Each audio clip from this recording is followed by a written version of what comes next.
자, 우리가 지난주까지 요한복음 17장 그리고 13절부터 17장까지 길게 예수님께서 제자들에게 하신 말씀을 봤습니다. 그 중에 17장 전체는 제자들을 위한 중보기도였습니다. 성경에서 예수님께서 기도하신 가장 긴 내용들이 있었고요. 이제 예수님의 기도가 마치고 본격적으로 예수님께서 체포당하시고 이제 먼저 유대인들에게 체포당하시고 공회에 체포당하시고 공회에서 빌라도에게 넘기고 이제 빌라도 법정에서 이제 십자가 처형 사형 판결을 받고 골고다 언덕으로 가게 되는 그런 일들을 우리가 너무 잘 아는 내용이지만 오늘 요한복음 18장을 통해서 중요한 것 몇 가지 우리가 같이 보겠습니다.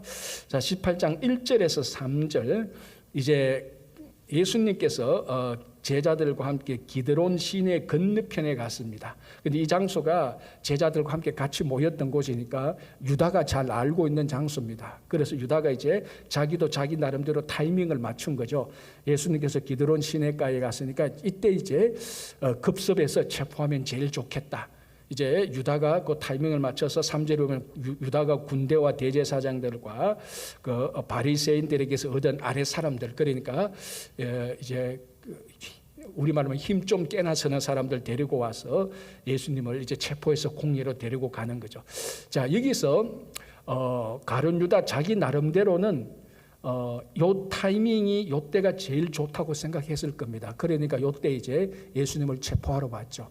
그러나 가룟 유다가 제일 좋다고 생각한, 자기에게 제일 좋다고 생각한 이때가 하나님께서 정해 놓으신 때라는 겁니다. 자, 우리 요한복음 18장을 보면은 많은 부분이 한 세 부분에 이는 성경을 응하게 하렵니다. 자, 가룟 유다가 예수님을 팔아도, 그리고 예수님이 빌라도 재판에 가도 베드로가 칼을 들고 설쳐도 칼을 들고 하지 마라 이러면은 예수님께서 오늘 여기 나온 것처럼 내가 이 잔을 마시지 못하지 않느냐, 이제 이렇게. 그러니까 사람들이 가장 좋은 시간, 가장 좋은 방법이라고 생각을 했지만 결국 그것이 다 하나님의 뜻 안에서, 그리고 구약 성경에서 말씀하신 말씀을 응하게 하려는 것입니다. 그렇다면은 우리가 이렇게 생각할 수 있습니다. 그럼 우리가 나쁜 일을 해도 그거 하나님께 나쁜 일을 한다 하더라도 하나님으로부터 사용되어지는 일이 아니냐. 예, 어떻게 보면 그렇게 우리가 볼 수도 있습니다. 그죠? 그러나 우리가 한평생 살아가면서 우리가 어떻게 하나님 나라의 도구가 될 것이냐. 가룟 유다로서 하나님의 도구가 될 것인지, 베드로와 바울과 같은 인물로서 하나님 나라의 도구가 될 것인지, 그건 하나님께서 우리들에게 주어진 선택권이라는 것입니다. 다 이게 하나님의 뜻인데 그러니까 나는 나쁜 일을 하겠다, 그렇게 하지 마시고 하나님의 뜻 가운데서 가장 나에게 맡겨진 가장 중요한 가장 선한 일을 하는 그런 여러분 되시기를 바랍니다. 자, 4절 5절 보겠습니다.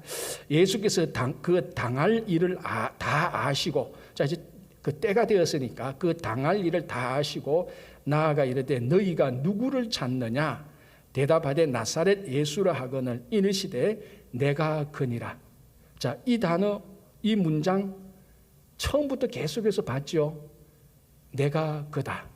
우리 사마리아 성 수가 그 우물가에 있는 여인에서 그 여인 만나는 것부터 해서 내가 선한 목자다, 내가 생명의 떡이다, 내가 빛이다, 전부 다 내가 무엇이다 계속해서 그것을 틈틈이 예수님께서 말씀해서 그 원본은 내가 그니라. 이것이 바로 하나님이 모세에게 하나님 자신을 했던 말하고 같다고 했습니다. 또 오늘 말합니다. 너희가 누구를 찾느냐? 예수님께서 물으니까 나사렛 예수를 찾는다 하니까 내가 그다라고 말합니다. 물론 이 상황에서 실제적인 상황에서 보면은 나사렛 예수를 찾냐, 내가 나사렛 예수다, 이 말인 실제적인 질문과 대답으로 우리가 말할 수 있겠지만은 더 신앙적인 의미는 또 다시 한번 바로 예수님께서 하나님이라는 그 메시지가 지금 퍼지고 나가고 있는 것입니다. 그죠?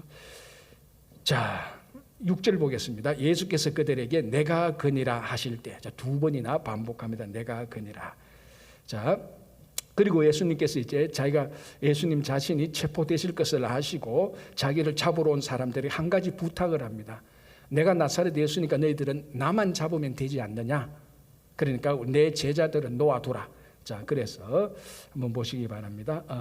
8절 예수께서 대답하시되 너희에게 내가 거니라 하였으니 나를 찾거든 이 사람들이 가는 것은 용납하라 하시니 이는 아버지께서 내게 주신 자 중에서 하나도 잃지 아니하였사옵나이다 하신 말씀을 응하게 하려 함이라. 자, 또 말씀을 응하게 하려면. 자, 요 내용이 어디 있었죠? 아버지께서 내게 주신 자 중에 내가 하나도 잃어버리지 않겠다. 이 내용이 어디 있었죠?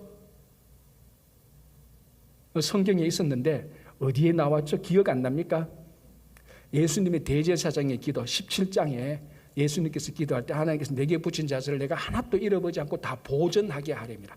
그 대제사장의 기도는 제자들을 위한 기도지 않습니까? 그때 이미 예수님께서 하나님께 제자들을 위해서 중보할 때 내게 붙여주신 자들, 내게 준 자들을 하나도 내가 잃지 않겠다라고 그렇게 하신 말씀을 여기서 또 응하게 하는 겁니다. 자, 이것처럼 하나님께서 우리를 예수님에게 붙였습니다. 자, 이 말씀이 얼마나 큰 힘과 용기가 되는가 하면은 예수님께서 자기 제자를 하나도 버리지 않기 위해서 자기만 체포되고 십자가 처형길로 갑니다. 마찬가지로 예수를 믿는 예수 그리스도를 우리의 구주로 믿는 우리를 예수님께서 잃어버리지 않기 위하여서 십자가에 달려 돌아가신 그 내용하고 같습니다. 그래서 예수님은 한 번도 우리들을 포기하지 않죠. 우리가 자꾸 이런 이유 저런 이유 뭐 저런 핑계로 예수님을 자꾸 배반해서 그렇지 예수님은 한 번도 우리를 잃어버리지 않습니다. 우리가 잃어버리는데 우리만 안 잃어버리면 됩니다. 예수님은 한 번도 잃어버리지 않죠. 그죠? 자, 그러니 10절 11절 이제 좀 급한 성질 베드로 있죠. 베드로가 칼을 가지고 있는데 왜 베드로가 칼을 가졌는지는 모르겠습니다만 어쨌든 베드로가 칼을 가지고 있어요. 아마 이게 이렇게 느꼈을 수 있습니다. 예수님께서 자꾸 고난받고 뭐 이렇게 자꾸 얘기하니까 혹시 비상대책령으로 뭐 좀 칼을 좀 가지고 있었을 수도 있을 겁니다. 어쨌든 베드로가 칼을 가지고 있는데 막 바리새인과 대제사장 보낸 사람들이 막 쳐들어오니까 이제 겁이 나는 거죠. 굉장히 위협을 느꼈단 말이죠. 그래서 일단 저항을 해봅니다. 그래 칼 가지고 대제사장의 종의 귀를 베어버립니다. 자, 이 종의 이름이 말고라 나와 있습니다. 그죠? 자, 이렇게 해서 한바탕 이제 싸움이 일어날 판에 예수님께서 말씀하시죠. 칼을 칼집에 꽂아라. 아버지께서 주신 잔을 내가 마시지 아니하겠느냐. 이 모든 것은 아버지께서 내게 주신 잔이다. 내가 이걸 마셔야 되는데 네가 칼 가지고 폭력적으로 저항하고 하면은 예수님께서 하나님께서 주신 그 십자가의 잔을 마시는데 오히려 하나님 나라의 일에 방해가 되는 것입니다. 자, 이걸 볼 때 우리가 우리 이제 또 그 뒤에 이 베드로가 또 예수님을 이제 3번 부인하는 내용이 나옵니다. 아까 제가 읽어드렸다시피 이 베드로는 열정과 경솔 사이를 왔다 갔다 합니다. 어떻게 보면 굉장히 열정적인 사람 같은데 어떨 때는 굉장히 경솔한 사람입니다. 그래서 우리가 대체로 보면은 일반적인 경우도 그렇습니다. 열정적인 사람이 굉장히 자기 자신을 살펴봐야 될 것은 뭔가 하면 내가 혹시나 이 열정 때문에 경솔하지 않는가 그걸 늘 살펴봐야 된다. 자, 베드로가 열정은 좋은데 얼마나 경솔했는지 우리 앞에서도 봤지 않습니까? 네가 그 예수님께서 고난 받는다니까 우리도 주와 함께 죽으러 가자 하고 뭐 이렇게 막 베드로가 다른 사람은 다 배반해도 나는 예수님을 배반하지 않는다고 그렇게 큰 소리 뻥뻥 쳤습니다. 자, 그게 열정일까요? 제가 볼 때는 나중에 이 예수님을 3번 부인한 걸 볼 때 그건 열정이라기보다는 경솔함입니다. 그죠? 그리고 그 열정을 계속해서 유지하는 것, 그리고 열정과 경솔을 잘 분별하는 것, 그리고 혹시 나의 경솔함을 열정으로 포장해서는 또 안 되는 겁니다. 그죠? 그래서 이 경솔함, 베드로가 칼을 가지고 대제사장 종 말고의 길을 가진 이 경솔함이 하나님 나라의 그 잘못된 열정이죠. 잘못된 열정, 이 경솔함이 하나님 나라의 방해가 되는 것입니다. 그래서 예수님께서 그런 방해되는 일을 하지 말고 칼을 칼집에 꽂아라. 자, 우리 같으면 어떻게 하겠습니까? 그래도 칼 뽑았는데 대제사장 말고 하나 베었는데 또 하나 더 베고 너도 안 되지 않겠습니까? 이렇게 나올 수 있는데 예수님께서 즉각 거기서 멈추게 하셨습니다. 하나님 나라의 일은 이런 폭력적인 일과 경솔함으로 이루어지는 것이 아니다. 그런 의미가 되는 것이죠. 자, 그래서 예수님께서 이제 체포됩니다. 체포되어서 먼저 안나스에게로 끌고 갑니다. 자, 한번 보시기 바랍니다. 13절. 먼저 안나스에게로 끌고 가니, 안나스는 그 해의 대제사장인 가야바의 장인이라. 자, 대제사장 가야바의 장인. 아마 근데 먼저 안나스에게 끌고 간 이유가 대제사장 가야바의 장이니까 이 안나스가 가야바에게 큰 영향력을 행사할 수 있었던 사람일 것입니다.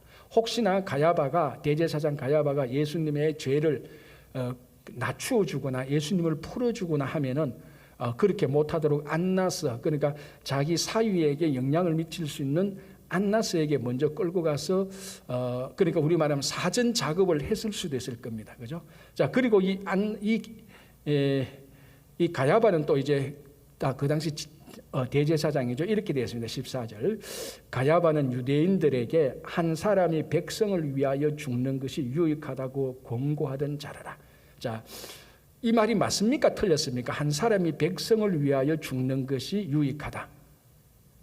이게 대를 위해서 소를 희생하는 것. 이게 우리 보면은 전형적인 동양적인 사고방식입니다. 대를 위해서 소를 희생하는 것. 그죠? 그러나 미국에서는 이런 것들을 굉장히 쉽게 받아들이지 못합니다. 미국에서는 개인이 중요하니까 아무리 대를 위해서 소를 희생한다 그럴지라도 개인의 중요하니까 이런 말을 쉽게 하지 못하는데 우리 동양권에서는 대를 위해서 소를 희생하는 거, 그러니까 100사람을 위해서 한 사람이 죽는 거, 그거는 당연하다고 생각합니다. 그래서 오늘 또 유대인들에게 한 사람이 백성을 위해서 죽는 것이 유익하다고 권고하던 자들, 여기 어디에 딱 들어맞습니까?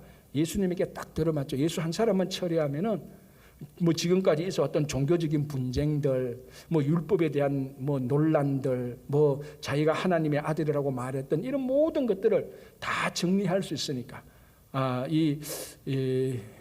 그러니까 이런 식으로 해서 어떤 한 말을 끄집어 가지고 잘못 적용하는 이런 경우를 볼 수 있습니다. 이 말 자체는 맞습니다. 말 자체가 우리 동양권에서 틀린 말이 아닙니다. 그죠? 대의를 위해서 소를 희생하는 맞는데 이 말을 자기가 편리하도록 위해서 사용하는 것, 이것을 우리들이 조심해야 되는 겁니다. 가끔 우리가 보면은 자기가 의도하고자 하는, 자기가 목적하는 것을 이루고자 어떨 때는 성경도 인용합니다. 자기 편리한 대로 성경을 인용해서 자기 뜻을 전달하고 자기의 의지를 관철하는 이런 것들은 우리가 정말 성도로서 하나님의 말씀을 나를 위해서 이용하는, 나 자신의 편을 위해서 이용하는 그런 일은 해서는 안 되는 것입니다. 자, 이제 15절부터 27절까지 베드로가 이제 계속해서 예수님을 부인하는 겁니다. 근데 여기 특이한 건요, 15, 16, 17 보면은 우리가 마태, 마가, 누가를 보면은 대제사장의 집에 들어간 것은 베드로 혼자라고 생각하는데 여기 보면은 또 다른 한 사람이 더 있죠. 15절. 시몬 베드로와 또 다른 제자 한 사람이 예수를 따르니, 또 다른 제자 한 사람은 누굴까요? 여기 이제 그 누군지는 모릅니다. 모르는데 많은 사람들이 이게 바로 요한복음을 기록했던 요한 자기 자신이 아닌가, 이렇게 대부분의 이제 주석가들이 주석을 하고 있습니다. 시몬 베드로와 이 요한복음을 기록했던 또 다른 제자, 자기라고 말하기보다는 자기를 제3의 상대로 보고 어쨌든 또 다른 제자가 있었습니다. 그런데 이 또 다른 제자는 대제사장과 좀 안면이 있는 사람입니다.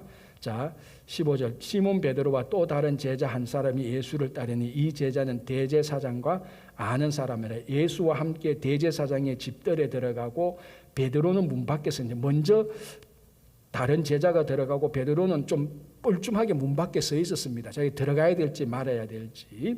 이미 여기서부터 어정쩡한 자세가 나타나죠. 웬만해서는 빨리 싹 들어가서 예수님께서 어떻게 체포됐는가 그거를 보고 예수님을 어떻게 자기가 변론을 하는데 어쨌거나 예수님에게 바짝 붙여야 되는데 여기서부터 벌써 어정쩡한 모습이 나타납니다. 문 밖에 서 있는지라.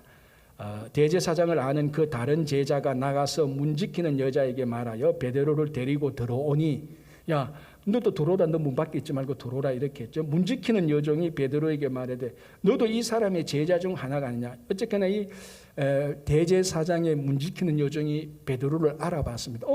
내가 너 여기 왔다 갔다 할 때 봤는데 너도 이 사람하고 같이 있었는데 너도 제자가 아니냐라고 말하니, 자, 우리가 잘 알죠. 17절 그가 말하되 나는 아니라. 이제 부인하기 시작합니다. 그때가 추운 고로 종과 아래 사람들이 불을 피우고 서서 쬐니 베드로도 함께 서서 쬐니. 이게 얼마나 뻘쭘했겠습니까? 이 불 쬐는 게. 지금 자기가 자기 자신을 막 지금 감당도 못하겠고, 이 경솔함, 아까 말씀드린 열정과 경솔 사이에 오락가락하고, 예수님은 지금 체포되어 갖고 이 문지키는 여정하다가 너도 그 사람이 아니냐니까 아니라고 부인하고, 굉장히 이런 어색한 이런 장면이 나오게 됩니다. 이제 대제사장이 예수님에게 묻죠. 뭐 이런 여러 가지 신문들 우리가 앞에서 다 봤던 내용들입니다. 자, 25절로 건너가겠습니다. 시몬 베드로가 서서 불을 쬐더니 사람들이 묻되 너도 그 제자 중 하나가 아니냐? 베드로가 부인하여 이르되 나는 아니라. 자, 또 두 번 부인했죠. 세 번째, 대제사장의 종 하나는 베드로에게 귀를 잘린 사람의 친척인데, 그런데 대제사장의 종 가운데 한 사람이 말고의 친척이에요. 그러니까 베드로가 말고의 귀를 잘랐는데 딱 보니까 100% 맞거든요. 이게 완전 정인이잖아요. 베드로가 예수님의 제자라는 것을, 그리고 제자로서 했던 일을 본 정인입니다. 이 대제사장의 한 종은. 자, 보십시오. 26절. 대제사장의 종 하나는 베드로에게 귀를 잘린 사람의 친척이라 이르되 내가 그 사람과 함께 동산에 있는 것을 내가 보지 아니하였느냐? 이에 베드로가 또 부인하니 곧 닭이 울더라. 세 번 연속 부인합니다. 자, 마지막에는 명백하게 정인이 딱 와서 일어났던 사실까지도 확실히 얘기합니다. 이거는 뭐 우리말로 법정에 가면은 이 정인의 정언이 확실하기 때문에 이거는 분명히 100% 베드로가 예수님의 제자인 것이 확실합니다. 그렇게 명백하게 증거를 갖다 대도 자기는 끝까지 아니라고.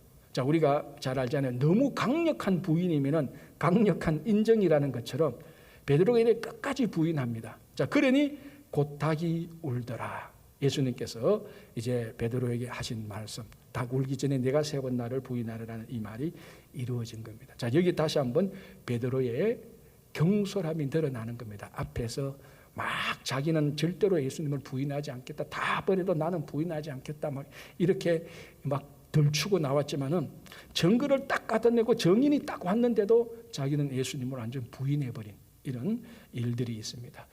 자, 이런 내용들이 우리 안에도, 우리 속에도 여전히 꿈틀거리고 있습니다. 여전히 베드로가 예수님을 부인하려고 하는 꿈틀거리고 있는 그런 것들, 우리가 늘 이런 것들을 잘 파악해서 우리는 경솔함이 아니고 진짜 순수한 열정의 성도가 되어야 되는 것입니다. 자, 28절, 이제 예수님께서 이들이 이제 가야바에 갔다가, 예수님께서 안나스에게 갔다가 가야바로 갔다가 가야바가 다시 빌라도에게 넘겨줍니다. 자, 빌라도에게 넘겨주는 이유가 뭐냐면요, 자, 30절 보겠습니다. 대답하여 이르되 이 사람이 행악자가 아니었더라면 우리가 당신에게 넘기지 아니하였겠나이다. 빌라도가 이르되 너희가 그를 데려다가 너희 법대로 재판하라. 유대인들이 이르되 우리에게는 사람을 죽이는 권한이 없나이다 하니, 이는 예수께서 자기가 어떠한 죽음으로 죽을 것을 가리켜 하신 말씀을 응하게 하려 함이라. 자, 왜 빌라도 법정에 넘기려고 했죠? 예수님을 죽이려고. 그럼 자기들이 죽이면 되는데 못 죽이죠. 이미 로마 제국의 식민지 하이기 때문에 로마 제국이 사형권을 로마 제국이 가져가 버렸습니다.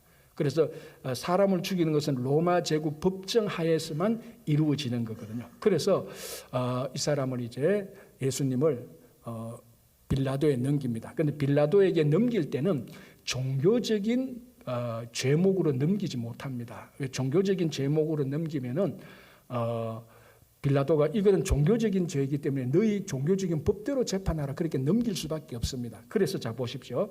여기서 뭐라고 말하는가 하면요, 30절 보시기 바랍니다. 다시 대답하여 이르되 이 사람이 행악자가 아니었더라면 우리가 당신에게 넘기지 아니하였겠나이다.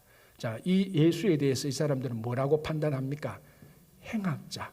이거는 종교적인 법에 어긋나는 사람이 아니죠. 사회적 정치적 법에 어긋나는 사람입니다. 그래서 빌라도에게 넘길 때 이 사람은 행악자다. 나라를 어지럽게 하고 이 사회를 혹세무민하게 했고 자기가 왕이라고 말을 했다. 이게 어떻게 종교적인 법이냐? 행악자지. 이 빌라도 당신이 판단해야 되지 않느냐? 이런 말입니다.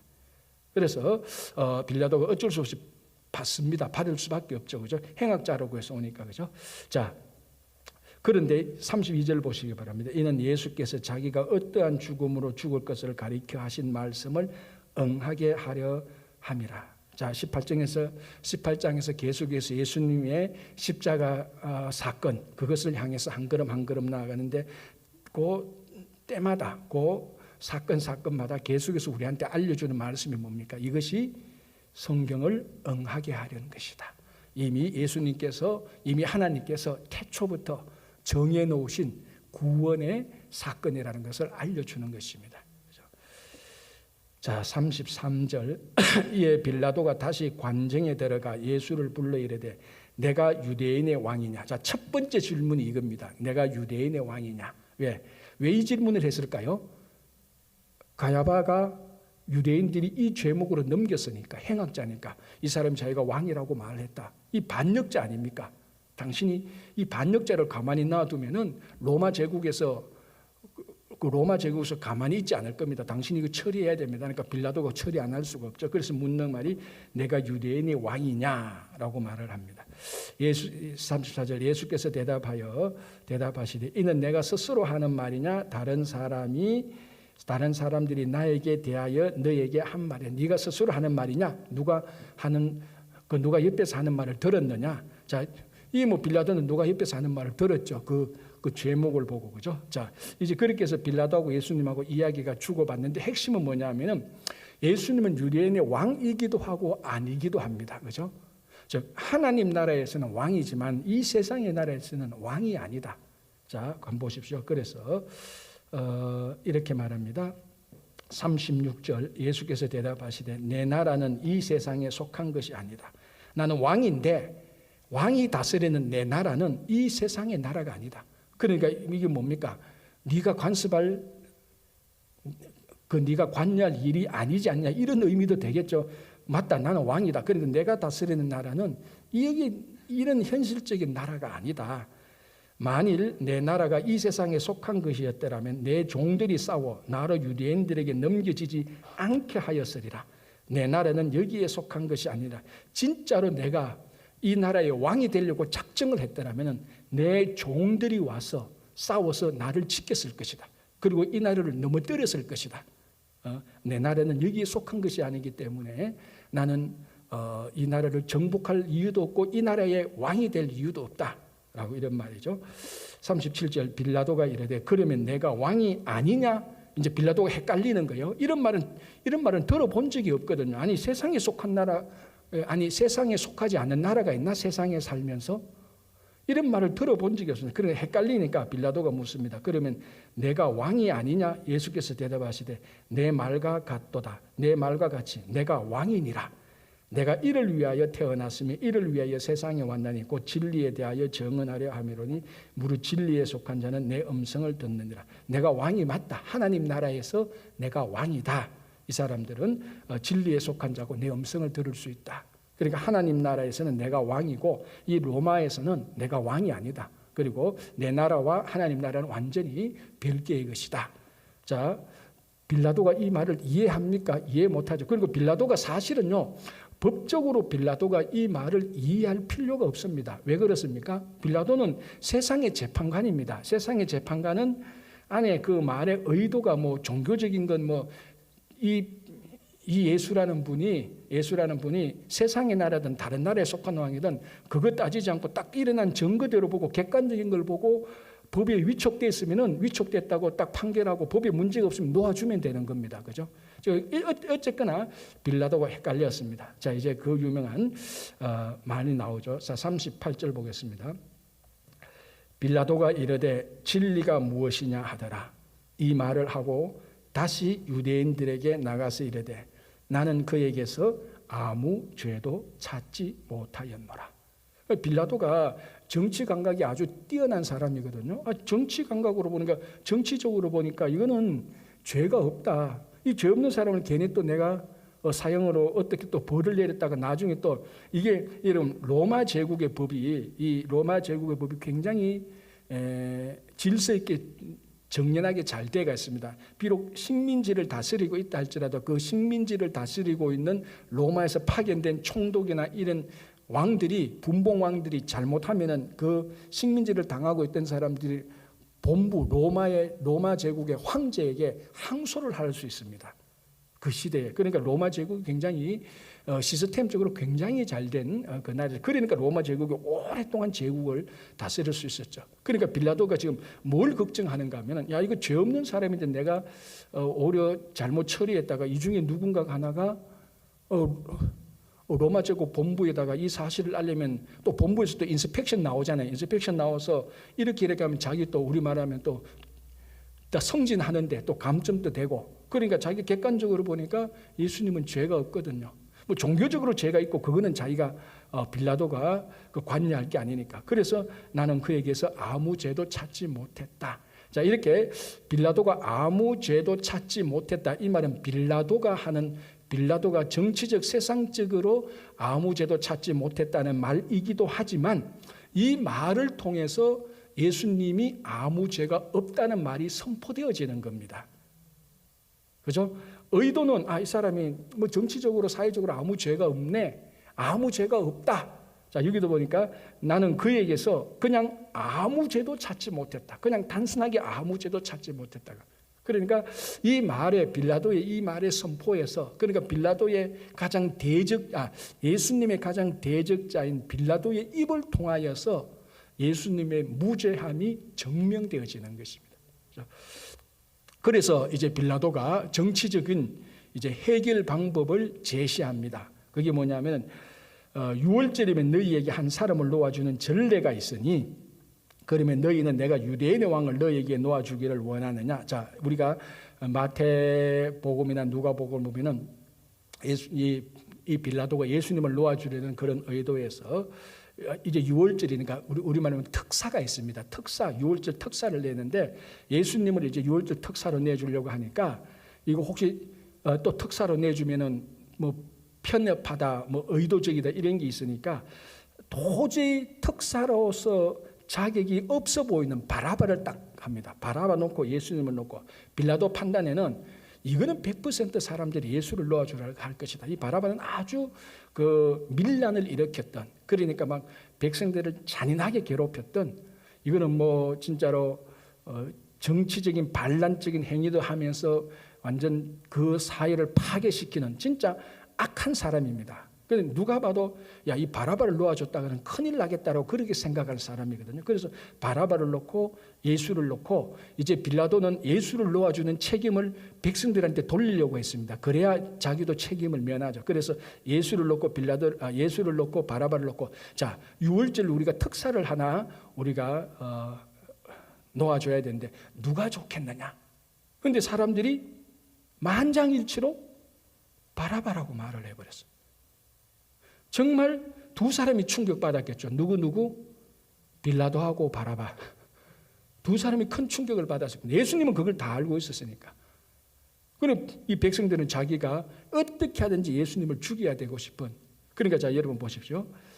우리가 이 앞에 무슨 일이 있습니까? 예수님께서 예루살렘에 올라올 때 모든 백성들이 호산나 다윗의 아들이라고 찬상했습니다. 종려나무 가지를 막 흔들고 왕이여 막 우리를 그런데 한순간에 싹 막 100% 바뀝니다. 모든 사람. 여러분 이게 인간입니다. 자기들이 기대했던 메시아가 무기력하게 체포되고 빌라도 법정이 있으니까 무슨 생각이 들었겠습니까? 우리가 속았구나. 이때까지 저거 전부 다 기적 베푼 것도 쇼 아니야? 우리가 속았구나. 저렇게 능력 있는 사람이 무기력하게 저렇게 붙잡힐 수가 있나? 저 메시아 아니구나. 야, 우리가 속았고 우리가 배반당했구나. 그런 생각이 충분히 들었을 것입니다. 한순간에 절대 지지에서 절대 반대로 바뀌는 겁니다. 그래서 여러분 이게 사람의 마음입니다. 악한 사람들의 마음입니다. 여러분들 가운데 혹시나 그런 일이 생기면은 충격받지 말고 넘어지지 마십시오. 이게 사람이에요. 누가 절대 지지해서 절대 반대, 또는 절대 반대해서 절대 지지할 때도 충격받지만 그게 우리 사람입니다. 생각보다 사람의 스펙트럼이 넓습니다. 넓고 깊습니다. 오늘 이 사람들 보죠. 전부 다 바라바를 놓아달라고 말을 했어요. 그래서 그럼 참 신앙은 뭔가? 예수님을 믿는 이 신앙을 계속 신실하게 유지하는 것. 이 신앙의 신실성, 이게 진짜 중요한 겁니다. 신실함. 뭐 좀 어떨 때는 좀 잘하고 잘한다고 하면서 막 어깨 이렇게 할 필요도 없이 끝까지 신실함, 경솔함도 부리지 말고 신실하게 예수를 믿는 여러분 되시기를 바랍니다. 기도하겠습니다. 하나님 아버지 감사합니다. 오늘도 하루를 시작합니다. 주님, 예수님께서 십자가에 달려 돌아가시는 그 과정을 보면서 모두가 다 성경을 응하게 하려 함이니 주님, 우리의 살아가는 삶도 하나님의 거룩한 뜻과 역사를 응하게 하려 함이니 우리가 악한 길에 서지 말고 선한 길에 설 수 있도록 인도하여 주시옵소서. 주님, 우리 가운데 몸이 연약하신 이창건 집사님이와 모든 한우들을 살펴주시고 강하게 하여 주시고 회복시켜 주시옵소서. 우리 자녀들 주님 함께 하여 주시고 우리 자녀들이 믿음으로 건강으로 지혜롭게 잘 자라게 하여 주시옵소서. 지난주 우리 EM 청년부 수련회 잘 마칠 수 있도록 은혜 주심 감사합니다. 이제 8월 중순에 아버지 우리 유아 유치 초등부 여름 성경학교와 중고등부 수련회가 있습니다. 그 수련회와 성경학교도 하나님 은혜 가운데서 잘 마치고 수련회와 성경학교를 통해서 주일학교가 많이 부흥되며 성숙될 수 있도록 도와주시옵소서. 수고하시는 우리 전도사님들 주님께서 힘을 주시고 선생님들에게도 함께하여 주시옵소서. 9월 달에 있을 선교 바자회와 또 부흥회 위에도 지금부터 기도로 잘 준비하면서 하나하나 차곡차곡 준비해서부터 이미 하나님께서 은혜로 인도하여 주시옵소서. 주님, 오늘 또 우리에게 함께할 것을 믿으며 감사하오며 예수님 이름으로 기도합니다. 아멘.